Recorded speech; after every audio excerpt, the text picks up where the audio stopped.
Beowulf, Part 6. The Danes' high prince and protector answered, I knew Beowulf as a boy.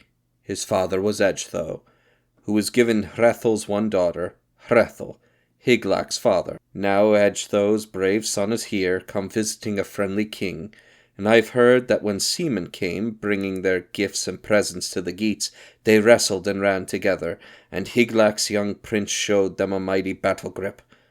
Hands that moved with 30 men's strength, and courage to match. Our Holy Father has sent him as a sign of his grace, a mark of his favour, to help us defeat Grendel, and end that terror. I shall greet him with treasures, gifts to reward his courage in coming to us. Quickly, order them all to come to me, together, Beowulf and his band of Geats, and tell them, too, how welcome we will make them. Then Wulfgar went to the door and addressed the waiting seafarers with soldiers' words. My lord, the great king of the Danes, commands me to tell you that he knows of your noble birth, and that having come to him from over the open sea, you have come bravely and are welcome. Now go to him as you are, in your armor and helmets, but leave your battle shields here, and your spears. Let them lie waiting for the promises your words may make. Beowulf arose with his men around him, ordering a few to remain with their weapons, leading the others quickly along under Heorot's steep roof in Hrothgar's presence. Standing on that prince's own hearth, helmeted, the silvery metal of his mail shirt gleaming with a smith's high art, he greeted the Danes' great lord. Hail, Hrothgar! Hygelac is my cousin and my king. The days of my youth have been filled with glory. Now, Grendel's name has echoed in our land. Sailors have brought us stories of Heorot, the best of all mead halls, deserted and useless when the moon hangs in the skies and the sun had lit. Light and life fleeing together. My people have said, the wisest, most knowing and best of them, that my duty was to go to the Danes' great king.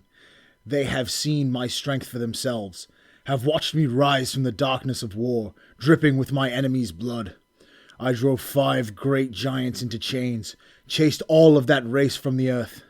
I swam in the blackness of night, hunting monsters out of the ocean and killing them one by one.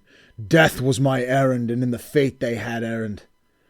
Now Grendel and I are called together, and I've come. Grant me then, Lord and Protector of this noble place, a single request. I have come so far, O shelterer of warriors, and your people's loved friend, that this is one favor you shall not refuse me, that I, alone, with the help of my men, may purge all evil from this hall.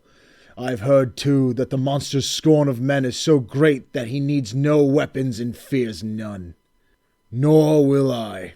My lord Hygelac might think less of me if I let my sword go where my feet were afraid to, if I had hid behind some broad linden shield. My hands alone shall fight for me, struggle for life against the monster. God must decide who will be given to death's cold grip. Grendel's plan, I think, will be what it has been before, to invade this hall and gorge his belly with our bodies. If he can. And I think, if my time will have come, there'll be nothing to mourn over, no corpse to prepare for its grave.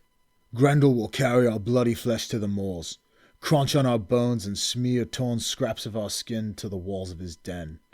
No, I expect no Danes will fret about sewing our shrouds if he wins. And if death does take me, send the hammered mail of my armor to Hygelac, return the inheritance I had from Hrethel, and he from Wayland.